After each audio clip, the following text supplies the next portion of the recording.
appreciate that.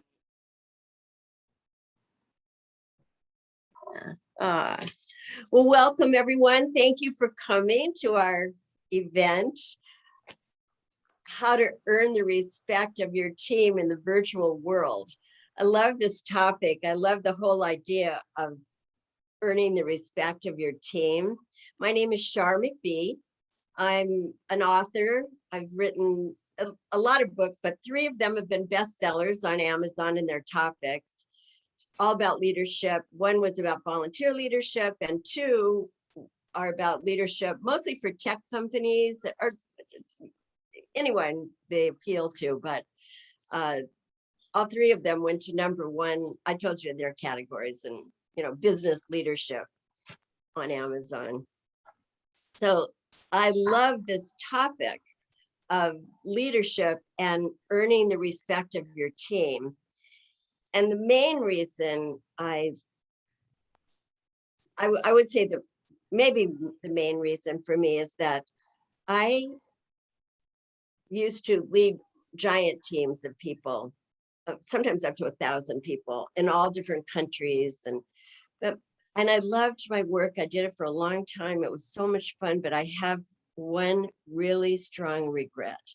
And that is that I treated people disrespectfully sometimes.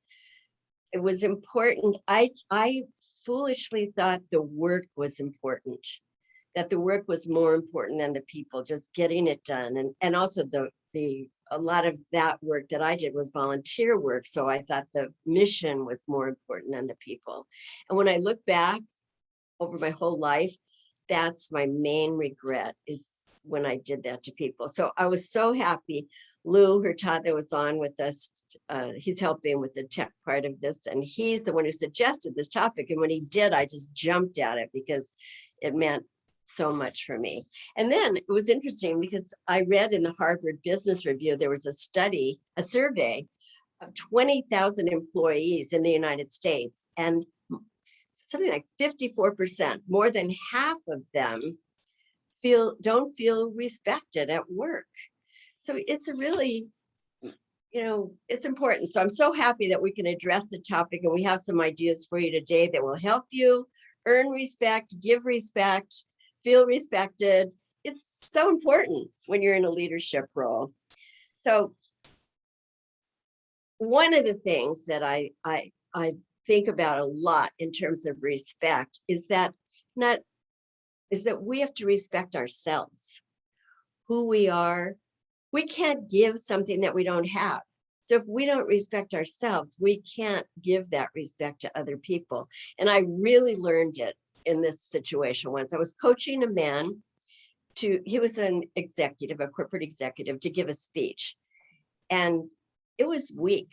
His speech just didn't have any strength to it. And so I said, stand in the warrior pose and practice this. Now, some of you may have noticed that what I have under my name, Shar McBee, says leadership with a twist of yoga, because I love yoga and I love the philosophy and the principles, and actually doing the postures is so good for us in so many ways. So when his speech was weak, I said, stand in the warrior pose and practice this, because the warrior pose gives you courage. And so he did, and it got better, actually. In fact, it got so much better that he looked like a Picasso painting going into alignment. He had it. And when I said, you were given that big body, use it to serve, he was a changed person. He went home happy. I was very happy with what we did. The next day, his wife called me and she said, what did you do to him? And I said, I don't know. What are you talking about? And she said, he came home transformed. And then she explained, she said, all his life, he has been afraid that people are afraid of big Black men.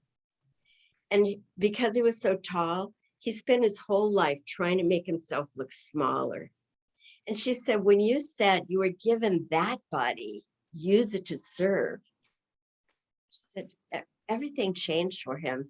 And later, actually, he went on it really did change. His career took off. He went on to become the CEO of a worldwide organization.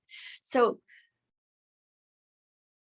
earning respect has to start with us. It's so interesting because yoga is all about bringing yourself into the core, and so is the warrior pose. It's like that, pulling everything in to strengthen yourself. And when he did that, he became authentic. See, if he was trying to make himself look small, he was never going to be able to be a good leader, or people weren't going to pay attention to him. And the speech definitely didn't have it. But when he got clear on who he was, we can only give what we get, what we have. You can't write a check on a blank account.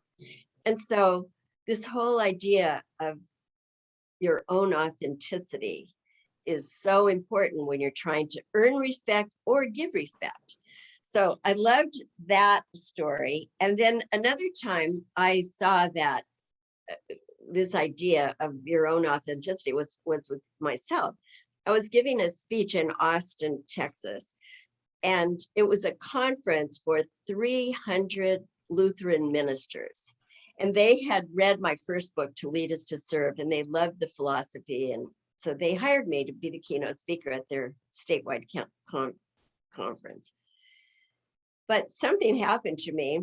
I spoke for years, and I was especially I wrote that book, and I lived the principle of To Lead Is to Serve for so long. I knew what I was talking about, but something happened to me. Maybe this has happened to you. Suddenly, I just thought, oh gosh, 300 ministers.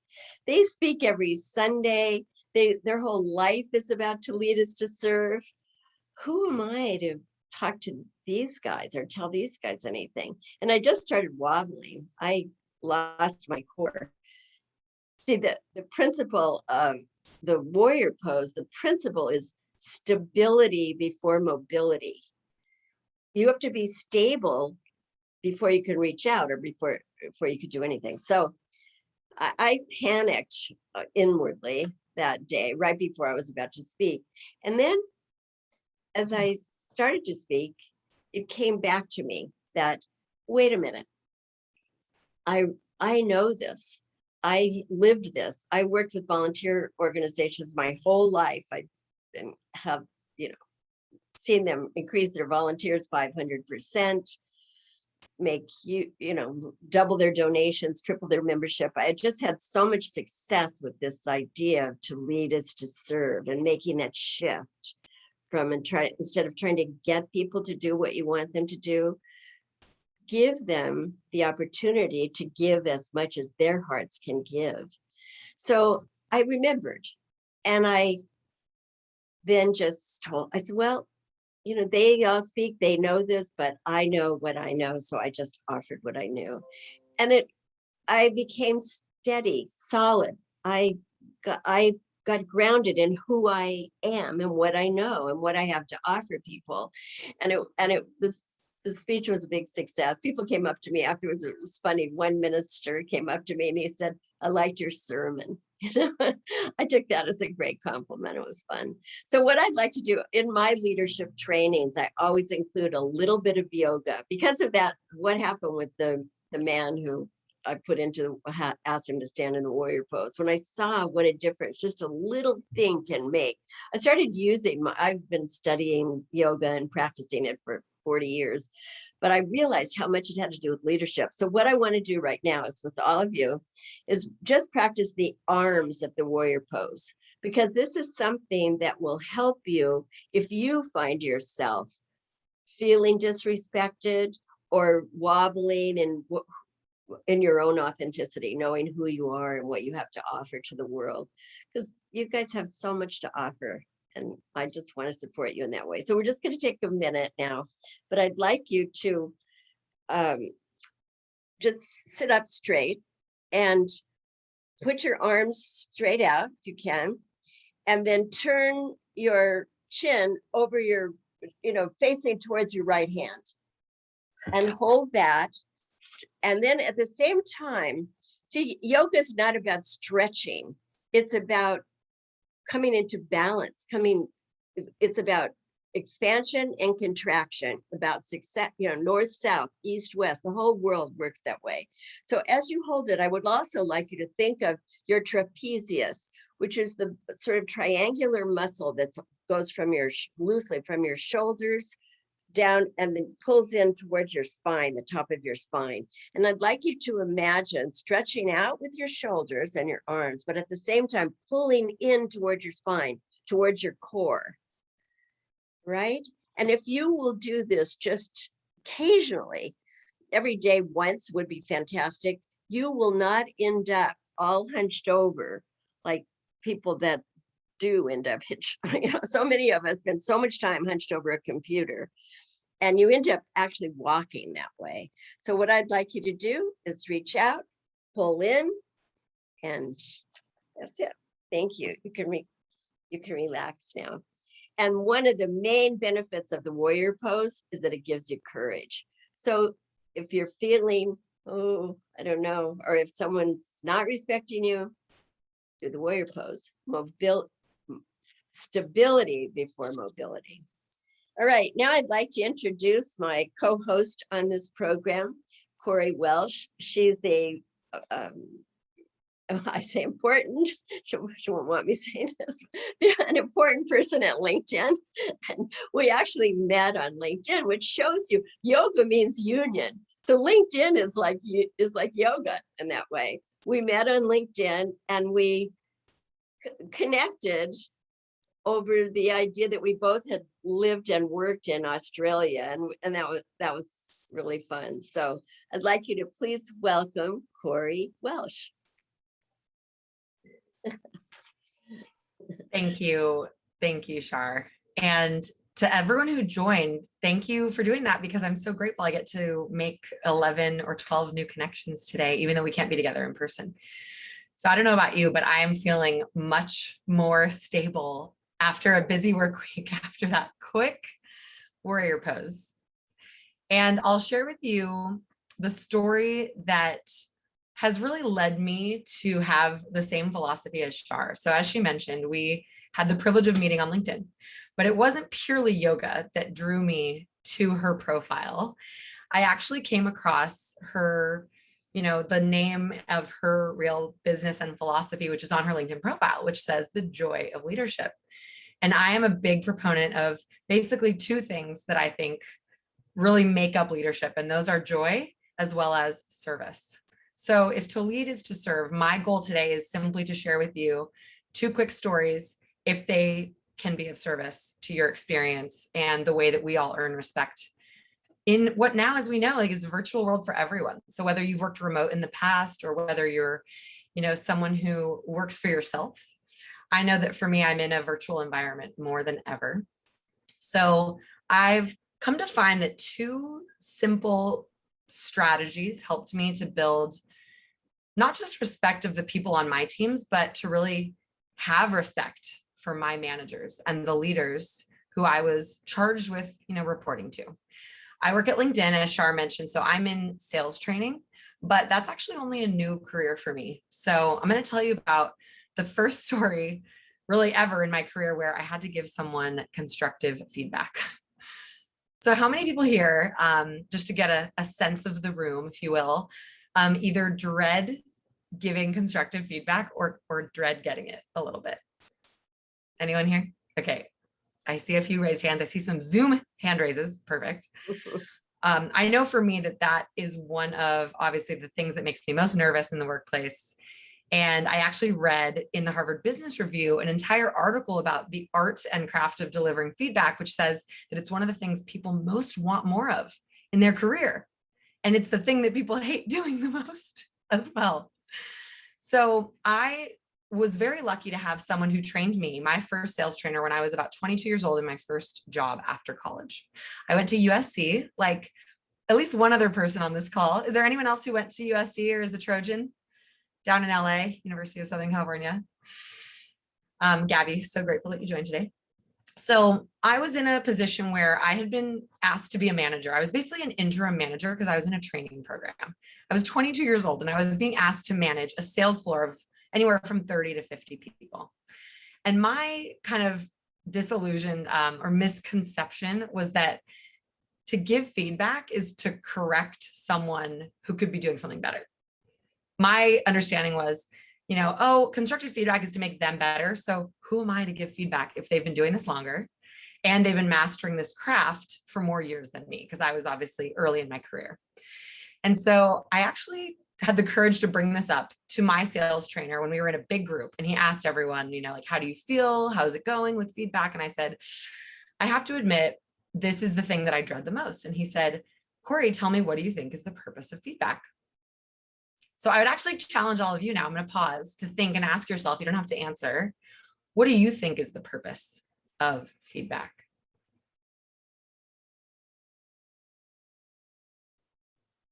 And I welcome anyone who does want to share with the group. We would love it because it's such a small audience of us.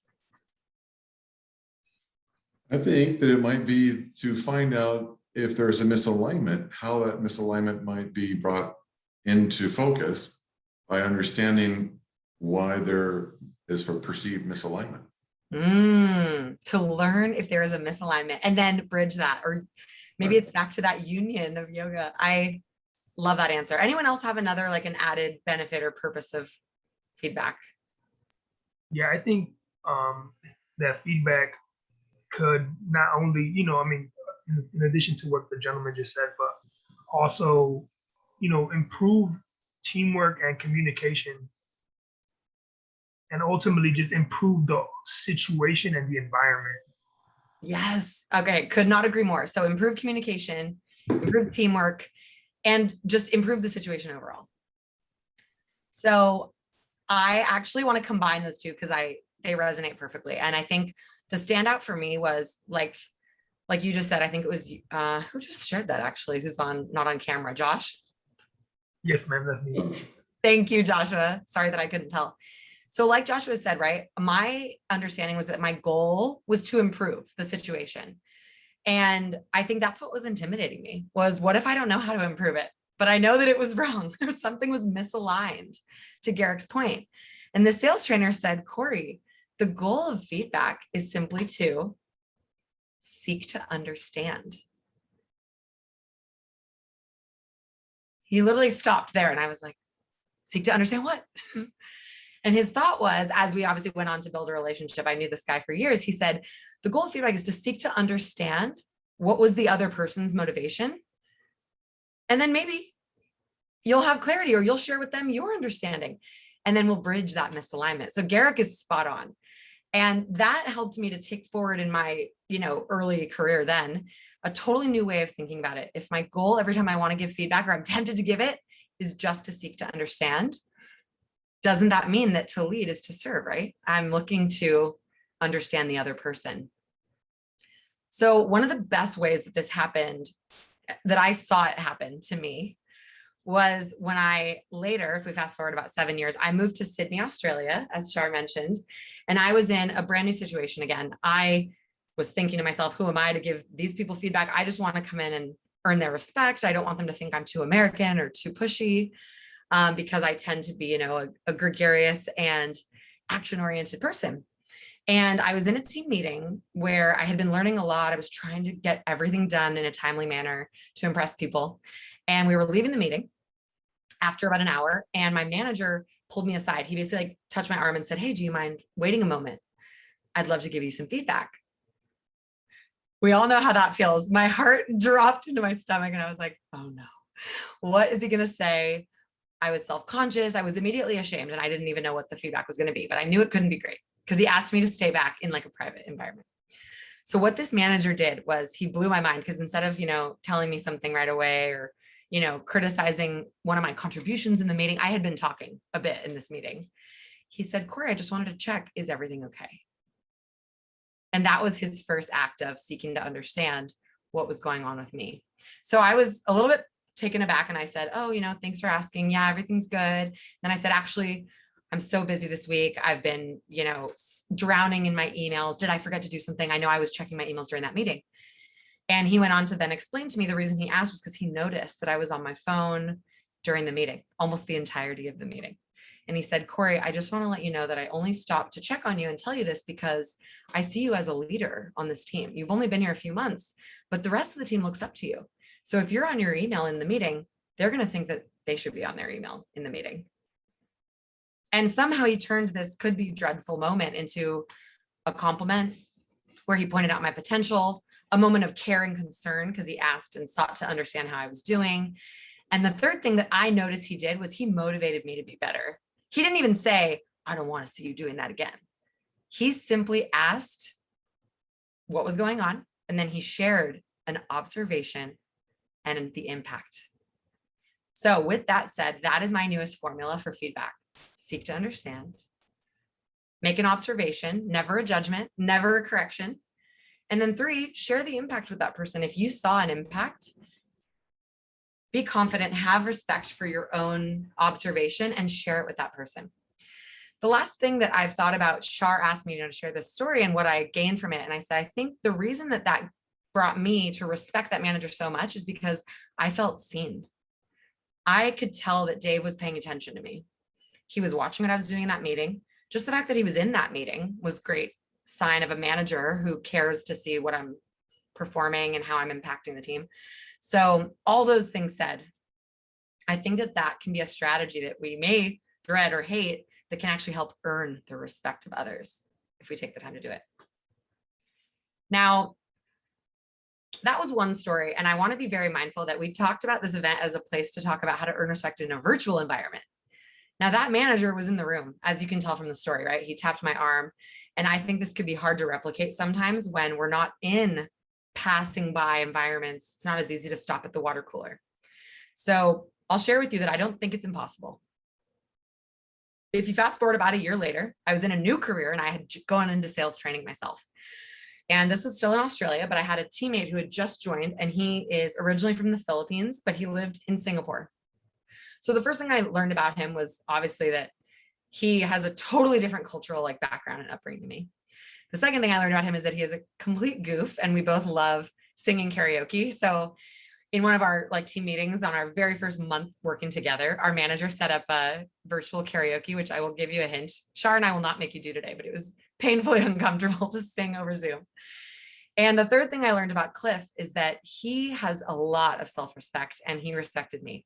And the reason is because one of our first trainings together, I made a bit of a faux pas, and I jumped in over him to correct him on something that he had said that I knew was not true for our LinkedIn employees. So I said, Cliff, do you mind if I interject? And I just shared with the group an update that had come, hot off the press. So as you can imagine, this feedback situation happened again. And Cliff said, hey, Corey, do you mind if we grab 5 minutes after the meeting? And I was like, sure. And I had the same exact feeling. At this point, I was 31 years old, and I had that same sinking gut reaction. So Cliff took a minute, and basically what he did and how he did it, I don't even remember. All I remember is that he made me feel like I was the most special person in the world to him. And he said, Corey, I just wanted to take a few seconds to ask you about why you did something on the training, because I look up to you. I'm trying to learn from you, and I didn't really feel great. It felt kind of icky. So can you tell me about why you jumped in over me on the training? It, again, was just such a powerful demonstration that Cliff had a lot of respect for himself. But he also closed that call by saying, Corey, I want you to know this because I look up to you and I want us to be friends. So I knew that he respected me. So I want to pause there. Those are my 2 examples of really what I think was maybe the most unexpected, even to myself, but impactful demonstrations of how to earn someone's respect in my newly and very virtual world of working in Asia Pacific, and now being back in California, working with many of you, who are virtual. Now, Shar and I were planning on asking you all to give us your examples. So I'd love to hear before we, jump into that, are there any questions, or what are your reflections or takeaways from hearing our stories? Something I noticed that you just tied in that last story that Shar also happened to address, and that was, the authenticity thing. But, the gentleman that you were friends with or ended up becoming friends with, he he had to stand his ground in an uncomfortable situation. Because I mean, when somebody talks over you, like, that's definitely something that, you know, to call somebody out on is almost, I don't want to say aggressive, but it's definitely like pushing just the bounds of a normal family talk. So he, you know, he was also kind of true to himself. And that's something that's really kind of poignant in my mind, that it's not always going to be in a situation that's going to be easy for you, or that it's going to be, yeah, honestly, easy, simple, like not challenging. And sometimes to improve yourself or to improve your relationship with somebody, you have to put yourself on the line. So just definitely kudos to him and to both of you.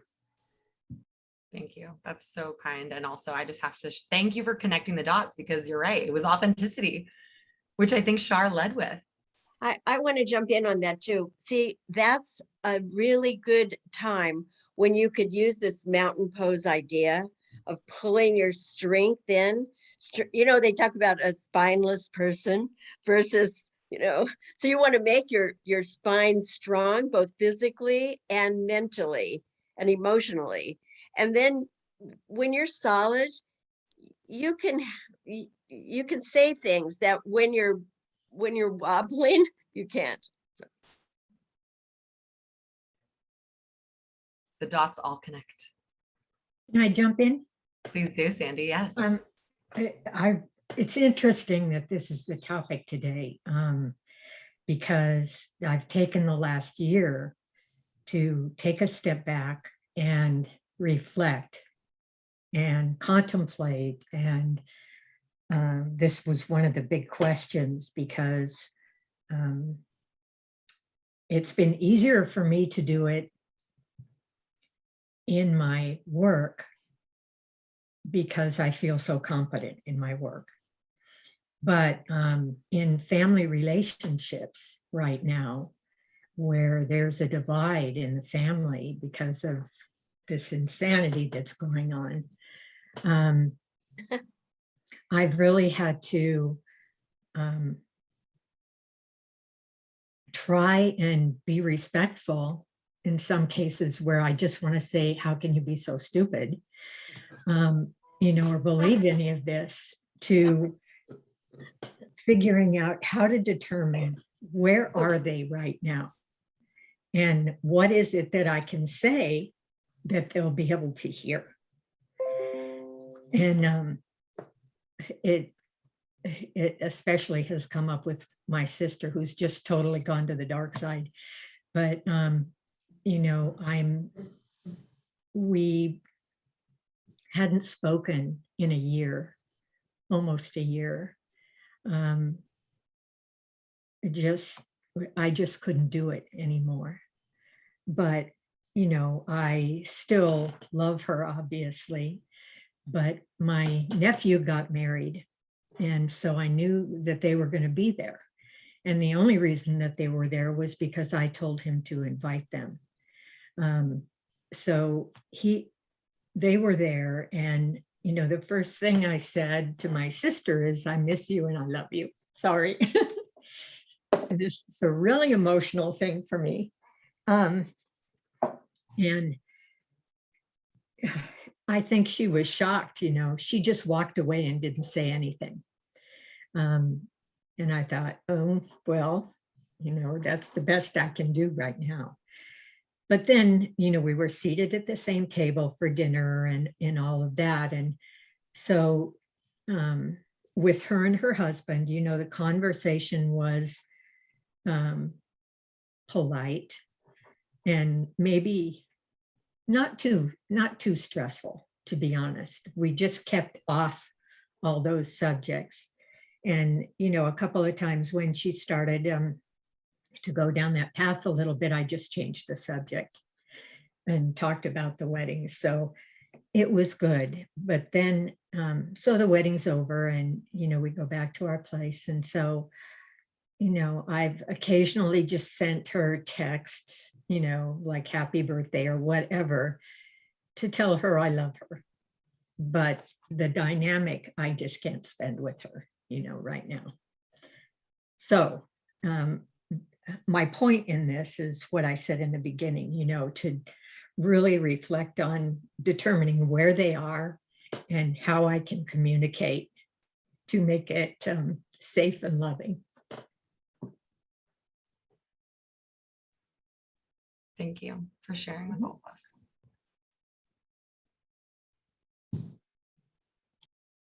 Garrick, do you want to go ahead and share? Question for you, Corey, and because this is a part of what Sandy's talking about, certainly in a more intimate way, but also when it comes to finding yourself being given feedback. And that's the point you made, which is about being seen. How did that organically feel within your being, that part where you felt you were being seen? How important was that to you? Mm, Great question. yeah. So I think there are a few layers of impact that it made on me. So, I share with you all this story, not having really shared it many other times before now. So I shared it with Shar and I said, it really helped me earn respect of this manager. That was the first level. I was like, good for him. He called me out.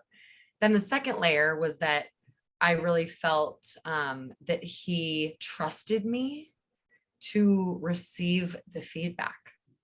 Like he found that it was worthwhile for him to share something that might have been difficult. Like Joshua mentioned, right? It's not always an easy conversation.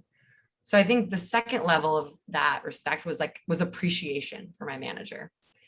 And then the third layer, after I told this story a few times in practice, was that I realized what had happened. I thought to myself, wow, Dave notices what I'm working on. Like he sees my potential to be better and he sees my current state. And that takes a manager who deeply cares about your future. For him to spend the time to see my potential told me that he cares enough about my future to tell me this.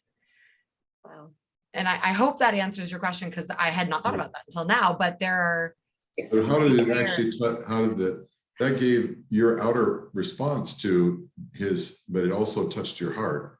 How important was that? And can you describe that feeling so that we can get a feel for the benefit for, like in Sandy's case, oftentimes in family situations, the dynamic is if one person can allow the other person to be seen, and it's very difficult in highly charged situations, not to have an agenda and want things to be differently because it's just family and family is that way. But this piece about being seen and giving space for that to take place seems so critical to allowing people to be where they need to be, to find and discover from within themselves what it is that's most important to them. Wow. My further reflection based on that, because I could not agree more, is that, by feeling acknowledged and seen or trusted by my manager, what it in turn did was, like, one, it meant a lot to me on a personal level that this individual who hadn't been working with that long cared. It made me want to be better for him. For example, like it made me want to perform at a higher level for the benefit of his team because I care about his success as a manager. And, we have the same goal because we were at the time like in the same function, but I knew that whatever I did as well, like he didn't just notice it or care, it reflected on him. So it made me feel motivated to be better, perhaps. Shar, do you want to add? Oh, sorry. No, go ahead. Well, I just wanted to say in that same Harvard Business Review survey that I read, it said that money is way less important as a motivator to people than respect. And I got up in the middle of the night last night and I put up a poll on LinkedIn. Only 8 people responded, but I said, what would do you want more, money or respect? And 8 out of 8 said respect. So this is a simple thing that as leaders we can use to help our people, help ourselves, help the company. I think that reminds me, Shar, that I agree. Most people would say that and think it off the top of their head. It's another thing to do it and to live it. And I think I had grown in my respect for him so much just from that one interaction, actually, that I then went on to feel like the reciprocity of mutual respect. It made me want to give him feedback the next time that I saw something change, because he took the time to give me that feedback. So it made me want to serve more. It made me feel motivated. And then finally, I would argue, on top of Shar, we have some really interesting data at LinkedIn right now on what motivates employees to stay at an employer, right? And we all know there's so many factors that go into that, especially today with, health and safety or flexibility being so important, including, by the way, fulfillment. Turns out job seekers on LinkedIn want two things more than any other factor in a career opportunity. It's flexibility and fulfillment, the two F's. And I think by gaining respect for my manager and feeling how he respected me, I felt more fulfilled doing the job and showing up every day. So have I stayed at LinkedIn because of that moment? Maybe in part because I knew that these leaders respect me. So yeah, I would love to hear Jane. Yeah, Please. let's hear what Jane says. I find this conversation about respect really interesting. Can you hear me okay? I'm using a different headset. Yeah. That's good. Yeah, we can. Okay. So I'm coaching a lot of, right now, people in their early 30s. I do financial coaching and business coaching. And the one thing that I'm finding the most is I'm having this conversation about self-love, self-respect, self-welcome, self-honor. So this is a cultural thing. We're talking about offering respect to others, but I think it's very important to cultivate self-respect. I'm not talking from an ego space. I mean, truly honoring and respecting oneself. I think that as leaders or whatever role we're in, when we cultivate that, it's very easy for that to exude to others and for that to create a culture where people's own self-respect is enhanced, right? I can respect you, but if you're having trouble, your self-talk is degrading, right? So it kind of goes on all these different levels. So it's enhancing one's own self-respect, speaking in a way that enhances the self-respect to others and also creates an environment where people can learn to move into the space of self-respect.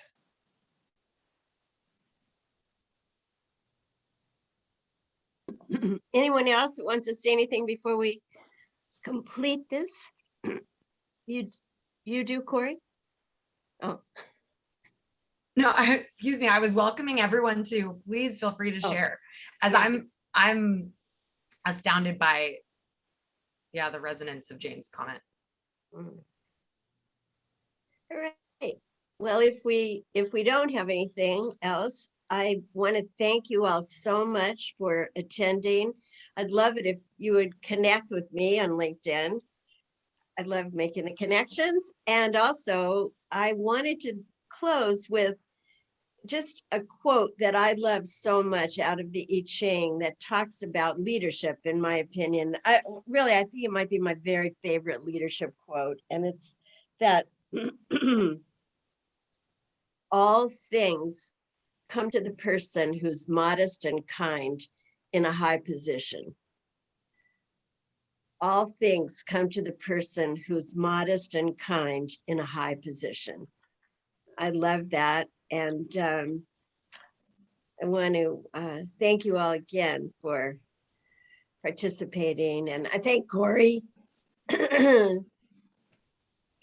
I hope we'll be able to do some more things together, Corey. It was so fun working with her. She's obviously so bright. And I want to thank all of you for humoring me and doing a little bit of yoga. Just a tiny bit will make a big difference in your stability before mobility. Thanks, everybody. Talk to you some other time soon, hopefully. Bye. Thank you all. Thank you for sharing and for the questions. Thank you. Thank you. Have a great weekend, everybody. Thanks. Have a good weekend. Thanks for your help, Lou, so much again. Bye, everybody.